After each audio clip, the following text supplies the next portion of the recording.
अस्सलाम वालेकुम viewers, welcome to my YouTube channel. आज हमारा लास्ट आर्टिकल है चैप्टर नंबर 1 का कंटिन्यूटी।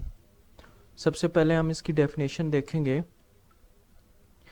डेफिनेशन है let f be a function from R to R real to real. एक फंक्शन है f is said to be continuous. कब continuous होगा? At a point a belongs to domain of f if the following conditions are satisfied. The point a lies in an open interval contained in domain of f. For every epsilon there exists a delta such that f of x minus f of a whole mod less than epsilon whenever x minus a less than delta. Okay, तो वो कहता है कि कोई भी function आप are to are लेते हैं तो वो कंटिन्यूस कब होगा, उसके लिए दो कंडीशन फुलफिल करना ज़रूरी है। पहली कंडीशन ये है कि जिस पॉइंट पे आप कंटिन्यूटी चेक करें वो लाजमी बात है कि वो कहाँ पे हो, उस डोमेन के अंदर हो। ठीक है, ये बात बड़ी अहम है कि वो पॉइंट कहाँ पे हो, डोमेन ऑफ एफ के किसी भी ओपन इंटरवल में वो पाया जाता हो। ठीक है, दूसरी कंडीशन वही लिमिट वाली है कि कोई भी एप्सिलॉन डिस्टेंस है उसके लिए आपके पास एक डेल्टा हो कि अगर आप दो फंक्शंस का डिफरेंस लेते हैं तो वो लेस देन एप्सिलॉन आए और x माइनस ए, यानी कि जब आपका x जो है वो a को अप्रोच करे तो आपका एफ एक्स किसको अप्रोच करे? एफ ऑफ ए को। तो फिर हम कहेंगे कि फंक्शन क्या है? कंटिन्यूअस है। ठीक है, ये तो बाय डेफिनेशन है। अब ये सारी उसने वजाहत लिखी और एक पॉइंट उसने डिस्कस किया है जो कि हमारा कंसेप्चुअल पॉइंट है कि जो लिमिट है पॉइंट की लिमिट वो डोमेन के बाहर से भी हो सकती है। ठीक है, may or may not belongs to domain of f. Limit हम चेक कर सकते हैं कि उसके ऊपर एग्जिस्ट करती है या नहीं करती। वो पॉइंट डोमेन से बाहर भी हो सकता है, लेकिन कंटिन्यूटी के लिए ये ज़रूरी है कि वो जो पॉइंट ले रहे हैं वो उसके ऊपर फंक्शन डिफाइंड। और डिफाइन का क्या मतलब है कि वो जो पॉइंट है वो डोमेन के अंदर से हो। ठीक है, क्योंकि डोमेन में वही पॉइंट वही इंटरवल हम लेते हैं जिसके ऊपर फंक्शन डिफाइंड होता है। तो ये एक जो अहम पॉइंट था वो यहाँ पे कि लिमिट किसी भी पॉइंट पे आप चेक कर सकते हैं, लेकिन कंटिन्यूटी के लिए लाजमी है कि आपने पॉइंट कहाँ से लेना है? डोमेन में से लेना है। ओके, अब फॉर्मल डेफिनेशन पे आते हैं तो उसमें भी वही दो चीज़ें हैं कि पहली बात वही है कि डोमेन में से वो पॉइंट होना चाहिए, और दूसरी बात जो अक्सर हम अपने क्वेश्चन में यूज़ करते हैं वो ये है कि आप उसकी लेफ़्ट हैंड लिमिट निकालें, राइट हैंड लिमिट निकालें। वो पहले तो ये दोनों बराबर आनी चाहिए, फिर क्या हो कि इन दोनों की वैल्यू जो है वो बराबर हो किसके? फंक्शन की वैल्यू के। यानी कि जब आप डायरेक्ट पॉइंट पुट करके इसका आंसर निकालें। इसके ऊपर हम एक एग्जांपल लाजमी करेंगे, यहाँ पे बहुत सारी दी और एक्सरसाइज में भी क्वेश्चन है, लेकिन एटलीस्ट हम एक एग्जांपल लाजमी करेंगे और देखेंगे कि किस तरह ये चीज़ें इक्वल होती हैं। अब एक और डेफिनेशन है कंटिन्यूस फंक्शन की। वो कहता है कि कंटिन्यूस कब होगा कि अगर, यानी कि हम चेक करते हैं, हम कहते हैं कि हमारा जो फंक्शन है वो ए बी ओपन इंटरवल पे क्या है? कंटिन्यूस है। तो तब कंटिन्यूस होगा जब इसके हर पॉइंट पे जो है वो कंटिन्यूस होता है। अच्छा, दो चीज़ें याद रखें। एक है कॉन्टिन्यूटी एट अ पॉइंट, ठीक है, ये ऊपर जो हमने पढ़ी है। एक है continuity at an interval. Okay, तो यहाँ पे याद रखना है, पॉइंट पे चेक करना है तो जिस तरह हमने ऊपर इसकी डेफिनेशन पढ़ी है, ये यहाँ पे पढ़ी है, ये पॉइंट के लिए है। लेकिन यहाँ पे अगर आप देखें तो वो कहता है function is continuous on open interval a b. जब ओपन इंटरवल ए बी की बात आ गई तो इसका मतलब है कि फिर इसके तमाम जितने भी पॉइंट इस इंटरवल के अंदर हैं उन सब पे जो है फंक्शन को कंटिन्यूस होना ज़रूरी है। ठीक है, या अगर कोई बंदा आपको कह देता है कि फंक्शन जो है कंटिन्यूस है इस ओपन इंटरवल पे, तो फिर अंडरस्टूड सी बात है कि फंक्शन जो है इसके हर पॉइंट पे क्या होगा? कंटिन्यूस होगा। तो ये डिफरेंस ज़रा समझ लें, कंटिन्यूटी एट अ पॉइंट और continuity on an interval on a set. ठीक है, तो उसे यूनिफॉर्म कंटिन्यूटी भी कहते हैं। इसको क्या क्या बोलते हैं भाई, यूनिफॉर्म कंटिन्यूटी भी कहते हैं। अच्छा, ये ओपन इंटरवल था। अब क्लोज इंटरवल की अगर बात की जाए तो a function is continuous on a close interval a b if f is continuous on open जी। पहली कंडीशन है कि एफ कंटिन्यूअस हो ओपन इंटरवल पे, फिर वही वाली sorry right hand limit function की वैल्यू के बराबर हो और लेफ्ट हैंड लिमिट भी फंक्शन की वैल्यू के बराबर हो, या वैसे जिस तरह हम लिखते थे कि लिमिट, अच्छा ये डिफरेंट पॉइंट लिए हैं ओपन इंटरवल के लिए, तो इसको हम इकट्ठा करके नहीं लिख सकते। यहाँ पे ए बी है, तो पहले पॉइंट पे जो लिमिट है वो इसके पुट करने से इसके इक्वल हो, और ये बात हो रही है दूसरे पॉइंट की। तो इसमें थोड़ा सा डिफरेंस है। वो पागल नहीं है कि आपको बार बार डेफिनेशन लिख के दे रहा है, उसमें कोई ना कोई फ़र्क है, वो आपने ज़रूर देखना है। नेक्स्ट है, function is said to be continuous if it's continuous at each point of its domain. Okay, और ये तो ठीक है कि कंटिन्यूअस कब होगा, जब अपनी वो डोमेन के हर एक पॉइंट पे कंटिन्यूअस होगा। ठीक है, डोमेन के हर एक पॉइंट पे कंटिन्यूअस होगा तो तब उस हम फंक्शन को क्या कहेंगे, वो कंटिन्यूअस है। A function which is not continuous is called discontinuous function. तो जो फंक्शन कंटिन्यूअस नहीं होगा वो क्या होगा, डिसकंटिन्यूअस फंक्शन होगा। अब इसकी भी 2 से 3 टाइप्स हैं, first kind, second kind, third kind. वो इंशाल्लाह आगे चल के जो है उसको हम डिस्कस करेंगे। ठीक है, तो ये थोड़ी सी ज्योमेट्रिकल सिग्निफिकेंस है कंटिन्यूटी एट अ पॉइंट की, तो वही लिमिट यूज़ कर रहा है। यहाँ पे उसने मॉड को ओपन कर दिया है, ठीक है, तो और फिगर ये आप देख लेंगे। अब ज़रा हम अहम चीज़ें देखते हैं। कॉम्बिनेशन ऑफ फंक्शन के ऊपर कंटिन्यूटी का क्या रोल है। तो अगर वो कहता है कि आप, पहला थ्योरम है कि एफ और जी दोनों कंटिन्यूअस क्या है एक ऐसे पॉइंट पे जो कि उन दोनों की डोमेन में लाया करता है। ठीक है, दोनों फंक्शन की डोमेन में लाया करता है एक ऐसा पॉइंट, दोनों उसके ऊपर अगर कंटिन्यूअस है तो उनका sum, difference, product with constant, product of functions and division of function. ठीक है, ये चूंकि फंक्शन तो है ना, कंटिन्यूअस फंक्शन है, तो फिर इनका एडिशन, सब्ट्रैक्शन, मल्टीप्लिकेशन और डिवीजन ये भी सारे क्या होंगे, कंटिन्यूअस भी होंगे। ठीक है, लेकिन इसके लिए शर्त है एफ और जी को भी कंटिन्यूअस होना लाजमी है।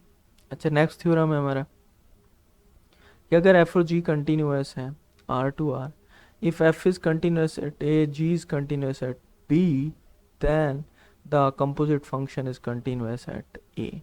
ठीक है, तो बड़ी सिंपल सी बात है कि अगर आपके पास आपका फंक्शन एफ जो है वो ए पे कंटिन्यूअस है और जी कंटिन्यूअस किसके ऊपर है, एफ ऑफ ए के ऊपर, ये बात आपने याद रखनी है। अगर ऐसा है तो फिर जो कंपोजिट फंक्शन है जी ऑफ एफ वो क्या होगा, कंटिन्यूअस होगा ए के ऊपर। देखिए यहाँ पर भी ए इन्वॉल्व है, ये आपने याद रखना है। और इस तरह मॉड का है, मॉडुलस वैल्यू जो है वो भी क्या होगी आपके पास, कंटिन्यूअस। अच्छा, यहाँ पे एक एग्जांपल है और हमने कंटिन्यूटी चेक करनी है। एफ ऑफ एक्स फंक्शन हमारे पास गिवन है 2x+5 at x is equal to 1। अब यहाँ पे बाय डेफिनेशन हम इसको चेक करेंगे, वैसे भी चेक कर सकते हैं लेकिन बाय डेफिनेशन हम देखते हैं कैसे चेक करेंगे। तो आपने पढ़ा हुआ है कि वहाँ पे हम लिखते थे F x minus F of A mod. ठीक है, तो ए यहाँ पे क्या है आपके पास, समझ लें कि वो 1 है, तो पुट करें, फंक्शन है 2x+5 माइनस एफ ऑफ ए, अगर इसमें 1 पुट करते हैं ये 7 बन जाएगा, और ये बन जाएगा 2x माइनस 2 मॉड, और ये बन जाएगा 2 अगर कॉमन ले लेते हैं x माइनस 1। ठीक है, और x माइनस 1 जो है वो ये सारे का सारा जो है ये लेस देन, चूँकि इसको, ठीक है, बाय डेफिनेशन इसको लेस देन एप्सिलॉन होना चाहिए, तो ये भी वही चीज़ है, इसको भी लेस देन एप्सिलॉन होना चाहिए। तो x minus 1 mod less than epsilon bye 2। लेकिन ये क्या होता है, असल में हमने ये पढ़ा था कि x माइनस ए ये लेस है किससे, डेल्टा से।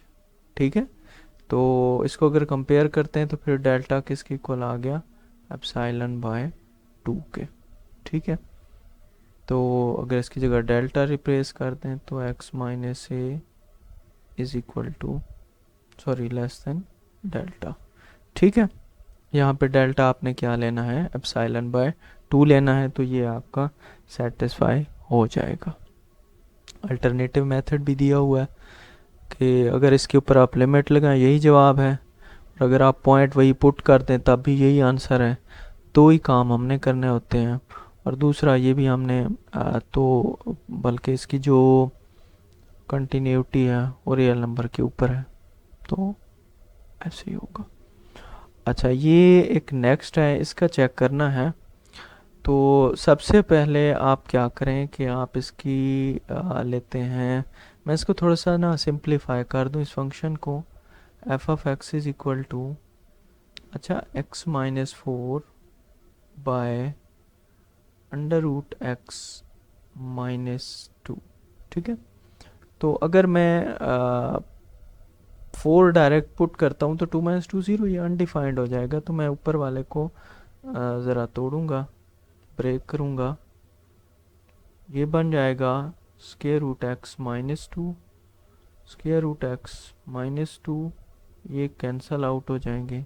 तो हमारे पास ओरिजिनल फंक्शन हो गया स्क्वायर रूट एक्स प्लस 2। ठीक है, एफ ऑफ एक्स।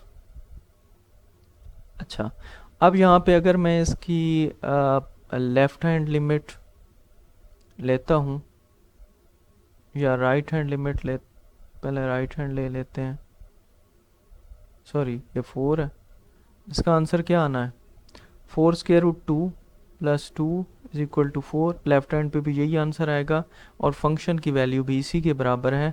तो ये दोनों कंडीशन जो है वो क्या हो जाती हैं, सेटिस्फाई हो जाती हैं, यानी कि f of 4 is equal to 4 के इक्वल है। ठीक है, ये गिवन है, तो ये फंक्शन क्या होगा, कंटिन्यूस होगा। अब सबसे अहम बात जो मैं आपको बता दूं, इस दफ़ा का जो पीपीएससी 2022 का पेपर है उसमें एक क्वेश्चन आया है, और क्वेश्चन वो मैंने कल आपको डिस्कस कर दिया था। मैं यहाँ पे कोशिश करता हूँ कि वही क्वेश्चन लिखूँ, और वो है एक्स स्क्वायर, मेरे ख्याल में -4 over x minus 2 at x equal to. ठीक है, अब ये चीज़ वहाँ पे गिवन नहीं थी, उन्होंने ये पूछा था कि ये फंक्शन है, फिर 4 ऑप्शन थे कि कंटिन्यूअस है 2 के ऊपर, डिसकंटिन्यूअस है 2 के ऊपर, इस तरह। तो कुछ लोगों ने क्या किया कि उन्होंने डायरेक्ट ही 2 लगाया, और उन्होंने कहा कि 2 पे तो अनडिफाइंड हो रहा है, इसलिए उन्होंने आंसर मार्क कर दिया कि it is discontinuous at x is equal to 2। आप लोगों ने ऐसा नहीं करना, बल्कि आप लोगों ने पहले इसको सॉल्व कर लेना है। ठीक है, जब सॉल्व करते हैं तो ये x प्लस 2 बन जाता है। अब हम जब 2 पुट करते हैं तो इसका आंसर अनडिफाइंड नहीं आता, 4 आ जाता है। तो ये बात ध्यान में रखनी है कि अगर इसको सॉल्व करना पड़ जाता है, आपके सामने फंक्शन पुट करने से ही अनडिफाइंड हो रहा है, तो आप पहले से सॉल्व कर लें। ठीक है, यही चीज़ यहाँ पे बताई गई है। इस एग्जाम्पल को अगर आप देखते हैं तो इसमें भी उसने वही काम किया है कि जहाँ पे अनडिफाइंड होता था तो उसने पहले इसको ब्रेक किया है, ये चीज़ बनाई है, तो फिर इसके ऊपर उसने लिमिट अप्लाई की है। तो इस तरह ये फंक्शन क्या बन गया, कंटिन्यूअस। बज़ाहिर अगर पहले स्टेप में देखते तो ये डिसकंटिन्यूअस था।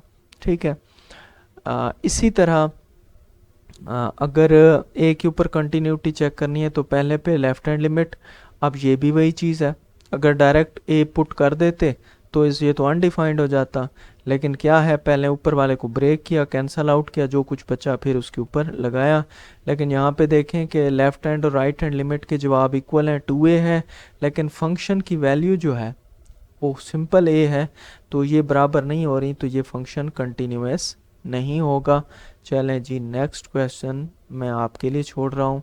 मैं ज़रा थोड़ा सा आगे मूव करूँगा, बल्कि एक एग्जांपल मैंने आपको करानी है, ये बड़ी अहम है और इसको आपने समझना है। अब इसको समझने से पहले हमें जो है इसका ग्राफ समझना होगा कि e की पावर 1 और x का ग्राफ क्या है।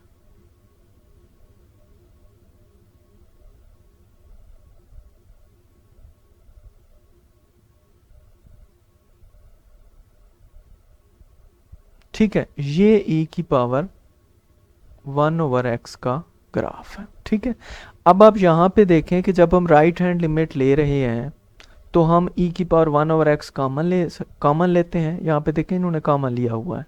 ठीक है, ये वाला फंक्शन इन्होंने e की पावर 1/x यहाँ पे कॉमन लिया हुआ है और यहाँ पे भी इन्होंने कॉमन लिया था, जो कि फिर कैंसल आउट हो जाते हैं, इसलिए उन्होंने नहीं लिखे।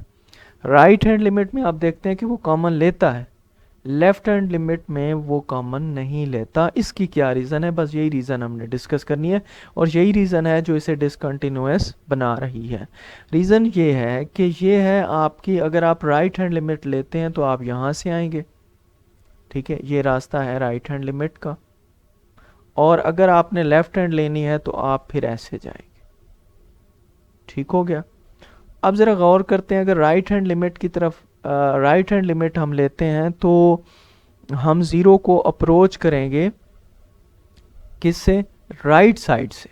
ठीक है, तो देखें कि हमारा फंक्शन जो है वो ख़त्म नहीं हो रहा, बल्कि क्या हो रहा है, बढ़ रहा है, मज़ीद पॉजिटिव हो रहा है।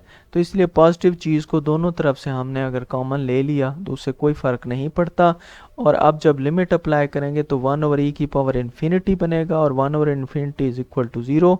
तो इसका आंसर क्या आ गया, 1 आ गया। अब अगर नेगेटिव की बात की जाए, लेफ्ट हैंड लिमिट की बात की जाए, तो लेफ्ट हैंड लिमिट के लिए तो हमें ज़ीरो की तरफ जाना है इस साइड से, और हम अपने ग्राफ को देख रहे हैं कि ये आगे जब जाएगा तो ये ग्रेजुअली जो है वो ज़ीरो को अप्रोच कर रहा है। ठीक है, तो ये आप गूगल पे भी इसका जा ग्राफ देख सकते हैं। तो इसलिए जो है फिर हमने इसको ज़रूरी नहीं समझा कि जब हमारा x बहुत ज़्यादा दूर जाएगा तो वो इन्फिनिटी को अप्रोच कर जाएगा। ठीक है, और ये इस तरह जो है हमारे पास इसका आंसर क्या आ जाएगा, 0 आ जाएगा, और इसका आंसर भी क्या होगा, 0, क्योंकि जब लिमिट e की पावर 1/x पे अप्लाई करते हैं तो आप देखें कि हमारा ग्राफ जो है वो किसको अप्रोच कर रहा है, 0 को अप्रोच कर रहा है। तो लिमिट इसके ऊपर 1 तो कांस्टेंट है भाई, उस पर लिमिट नहीं लगेगी, इस पे लगेगी, इस पे लगेगी, दोनों का आंसर क्या होगा, 0 होगा। ये कंडीशन सिर्फ किसके लिए, लेफ्ट हैंड लिमिट के लिए, राइट के लिए नहीं है। ठीक है, राइट में तो हम जो है बढ़ रहे हैं, कम नहीं हो रहे, लेकिन जब लेफ्ट हैंड लिमिट से जाते हैं तो फिर हम 0 को अप्रोच कर रहे हैं। इसका आंसर -1 है। जब दोनों लेफ्ट और राइट बराबर ही नहीं है तो फिर लिमिट एग्जिस्ट नहीं करती, तो फंक्शन क्या होगा, डिसकंटिन्यूअस होगा। होप सो आपको इसकी समझ आई होगी। अब हमारे पास है इंटरमीडिएट वैल्यू थ्योरम। तो बड़ा आसान सा है कि अगर आपके पास f कंटिन्यूअस है ए बी इंटरवल पे, ये वाला इंटरवल, ठीक है, ए बी पे, और c बिलोंग कर रहा है आर को, सच दैट, अब c क्या है, c कोई पॉइंट है भाई। पहले यहाँ तो पता है कि c रियल नंबर है, लेकिन यहाँ से हमें पता चल रहा है कि c जो है वो f ऑफ a और f ऑफ b, ठीक है, इनके दरमियान में कोई पॉइंट है। वो कहता है कि इंटरवल में से अगर कोई पॉइंट आप x0 लेते हैं तो x0 पे फंक्शन की वैल्यू c के बराबर होगी। कहने का ये मतलब है कि c एक ऐसा पॉइंट, एक ऐसा नंबर है कि इंटरवल में से एक पॉइंट हमें ऐसा मिल जाएगा जिसको फंक्शन में पुट करेंगे तो आंसर c आएगा। ठीक है, फंक्शन में वो कहता है इंटरवल में बहुत सारे पॉइंट x0 पड़े हुए हैं। अच्छा, एक और थ्योरम है कि अगर f कंटिन्यूअस है क्लोज इंटरवल पे और f of a and f of b are positive signs है, ठीक है, अपोजिट साइंस है। क्या है, अपोजिट साइंस है, यानी कि f ऑफ a अगर नेगेटिव है तो f ऑफ b पॉजिटिव, अगर f ऑफ a पॉजिटिव है तो f ऑफ b नेगेटिव है। तो फिर वो कहता है कि आपको उसकी डोमेन में एक ऐसा पॉइंट मिल जाएगा जिस पे फंक्शन की वैल्यू 0 होगी। तो ये कब पॉसिबल है, वो कहता है कि जब f ऑफ a और f ऑफ b जो है वो क्या हो, अपोजिट साइन। क्यों, ये न्यूमेरिकल एनालिसिस में भी हम पढ़ते हैं, मेरे ख्याल में बाइसेक्शन मेथड है, रेगुलर फाल्सी मेथड है उनमें। अच्छा, नेक्स्ट बाउंडेडनेस थ्योरम है। बड़ा आसान सा है कि अगर f कंटिन्यूअस है ए बी पे तो फिर क्या होगा, वो बाउंडेड भी होगा। ठीक है, बाउंडेड का क्या मतलब है, फिर उसकी जो रेंज होगी वो a और b के दरमियान में रहेगी। ठीक है, बाउंडेड होगी उसकी रेंज। एक्सट्रीम वैल्यू थ्योरम क्या कहता है कि अगर f कंटिन्यूअस है b क्लोज इंटरवल पे M, capital M and small M जो है उसके सुप्रीमम और इन्फीमम है इस इंटरवल पे, तो फिर एफ में जो है वो दोनों वैल्यूज़ पाई जाएंगी उस इंटरवल के अंदर। यानी कि कोई दो पॉइंट उस इंटरवल के अंदर ऐसे होंगे कि एक के ऊपर आपको सुप्रीमा मिल रहा होगा और एक के ऊपर आपको इन्फीमा मिल रहा होगा। तो ये थे आपके पास थ्योरम्स और हमारा टॉपिक कंटिन्यूटी 1.3 लास्ट एक्सरसाइज है भाई। ये सारे क्वेश्चन प्रैक्टिस के आपने डिस्कस, इनको चेकआउट करना है क्या कंटिन्यूस है या नहीं है। इस तरह ये 1/2 पे चेक करना है। अच्छा, ये सारे जो है वो डिसकंटिन्यूटी और कंटिन्यूटी के क्वेश्चन हैं, आपने इन्हें अच्छी तरह से करना है। ओके, बिल्कुल ठीक है। तो इंशाल्लाह नेक्स्ट हमारा जो चैप्टर है वो है डेरिवेटिव। ये काफ़ी कैलकुलेशन वाला चैप्टर भी है, तो हम कोशिश करेंगे हम इसकी मेन मेन पॉइंट्स पढ़ते हुए आगे चलेंगे। तो मिलेंगे नेक्स्ट वीडियो में, तब तक के लिए अल्लाह हाफिज़।